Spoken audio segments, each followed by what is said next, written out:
कर्मियों का बहुत अभिवादन। आज का जो पत्रकार सम्मेलन है वो डेली वेजेस के बहुत ही महत्वपूर्ण और गंभीर विषय को लेकर रखा गया है। कल भारत की आज़ादी के 76 साल पूरे हो जाएंगे। We are going to enter the 77th year of independence.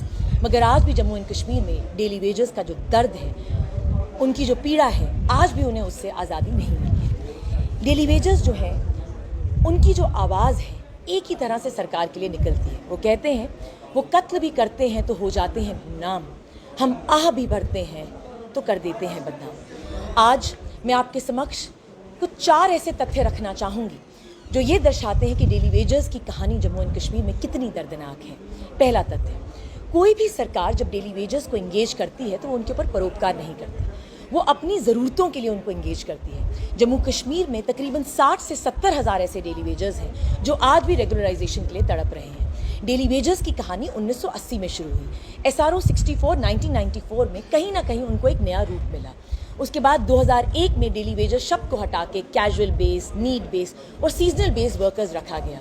उसके बाद JNK civil services special provision act 2010 लाया गया, जिसमें लिखा गया that they had to regularise the employees appointed on ad hoc, contractual और कंसोलिडेटेड बेसिस। 2015 में एक नया ऑर्डर लाया गया जिसमें यह कहा गया कि कोई भी डिपार्टमेंट जब भी casual workers, need based workers या सीजनल वर्कर्स एंगेज करेगा तो उसे कहीं ना कहीं चीफ सेक्रेटरी की परमिशन लेनी पड़ेगी। उसके बाद SRO 520 2017 का आया, जिसमें बड़े ही सशक्त तरीके से स्किल्ड और अनस्किल्ड जो वर्कर्स हैं उनको बाइफरकेट किया गया और रेम्यूनरेशन डेटा जो है परसेंटेज रखी गई उन डेली वेजर्स के लिए जिन्होंने 10 साल से ऊपर तक की नौकरी करी थी। मगर फिर भी आज तक 20-25 साल नौकरी करने के बावजूद भी आज भी PDD, PHE, irrigation, forest, agriculture, रहबरे जंगलात, रहबरे खेल, आज भी ये जो डेली वेजर्स हैं आज तक एंगेज नहीं किए गए हैं। दूसरा तथ्य, एक बहुत ही इंपॉर्टेंट सुप्रीम कोर्ट की जजमेंट आती है 2006 में, उमा देवी। सरकार ये हमें बताए कि उमा देवी की जजमेंट को उन्होंने किस तरह से जम्मू एंड कश्मीर में फॉलो किया। 2016 में सुप्रीम कोर्ट ने बहुत ही कटु शब्दों में जो था जम्मू कश्मीर की सरकार को लताड़ा। उन्होंने कहा state government is to be blamed for the unfortunate situation which has resulted in the large number of persons being recruited on a daily wage basis.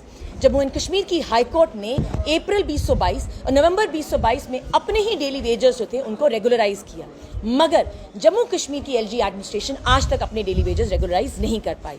तीसरा तथ्य, बीजेपी सरकार कहीं ना कहीं अपने फॉल्स एलिगेशंस लगाती रहती है, अपना फॉल्स डेटा देती रहती है।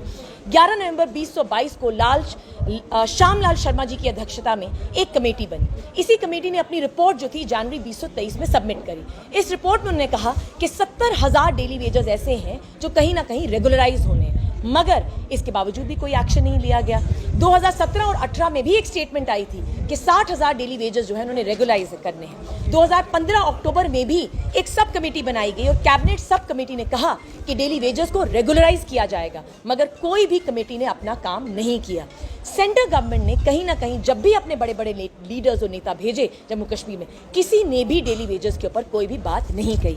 सबसे दुख की बात यह है कि कुछ 1-2 दिन पहले सुरजीत सिंह सलाथिया जो बीजेपी के कार्यकर्ता हैं, उन्होंने एक स्टेटमेंट दी। वो कहते हैं कि जब भाजपा जम्मू कश्मीर में सत्ता में आएगी तब डेली वेजर्स को रेगुलराइज किया जाएगा। तो सच तो ये है कि फिर कविंदर गुप्ता जी का जो स्टेटमेंट है that BJP is working for the livelihood of the people goes absolutely redundant. तो कहीं ना कहीं जो है आप रेगुलराइज करने की मंशा रखते ही नहीं। डेली वेजर्स मर रहे हैं, उनके पास किसी भी तरह की कोई सिक्योरिटी नहीं है, आप उनको प्रॉपर अलाउंसेस नहीं देते। NCRB की रिपोर्ट है जो ये कहती है कि 4 में से 1 डेली वेजर जो है वो सुसाइड कर रहा है। MOS minister of state नित्यानंदन Rai ji ने अप्रैल 2023 में एक स्टेटमेंट दी जिसके तहत उन्होंने कहा कि गुजरात में 9 डेली वेजर्स जो है रोज मरते हैं और यही नंबर इंक्रीज कर रहा है। तो इसके ऊपर आपकी क्या कहना होगा? इसके बावजूद भी जो है जम्मू कश्मीर की सरकार ने, चाहे वो LG एडमिनिस्ट्रेशन हो और सेंटर की गवर्नमेंट ने, कभी भी डेली वेजेस के इशू को सीरियसली नहीं लिया। आखिरी तथ्य, minimum wages act Jammu Kashmir में एक मजाक बन गई। डेली वेजर्स की इनकम 60 रुपए से आप शुरू करते हैं, 110 तक पहुंचते हैं, 115, 125, 225 और अब 300 रुपया जो है उनकी मिनिमम वेज रखी गई है। अगर इसी मिनिमम वेज को आप कंपेयर करें दिल्ली के साथ, तो दिल्ली में उनको तकरीबन अनस्किल्ड वर्कर्स को 17,000 रुपया मिल रहा है, सेमी स्किल्ड वर्कर्स को तकरीबन 19,000 रुपये मिल रहा है, स्किल्ड वर्कर्स को आप तकरीबन 21,000 रुपये दे रहे हैं।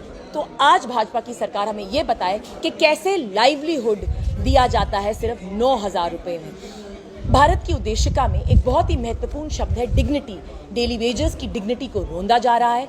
आम आदमी पार्टी ने पंजाब में और दिल्ली में डेली वेजेस को रेगुलराइज किया है और आगे तक भी रेगुलराइज करेंगे अगर आम आदमी पार्टी की सरकार कभी ना कभी जम्मू कश्मीर में आई। अंत में मैं यही कहना चाहूँगी कि गालिब का एक शेर मुझे याद आ गया। गालिब से किसी ने एक बार पूछा कि गालिब ये बताइए कि समस्या का समाधान क्या निकलेगा।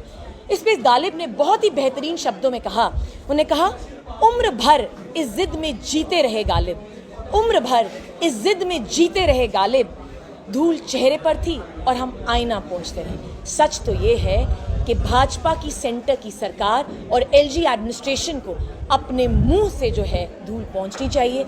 अपनी आंखों पे जो उनका पर्दा लगा है डेली वेजेस का, उसे जो रेगुलराइज उनको नहीं करते उसे देखना चाहिए और जल्द से जल्द जो है कोई निर्णय लेना चाहिए।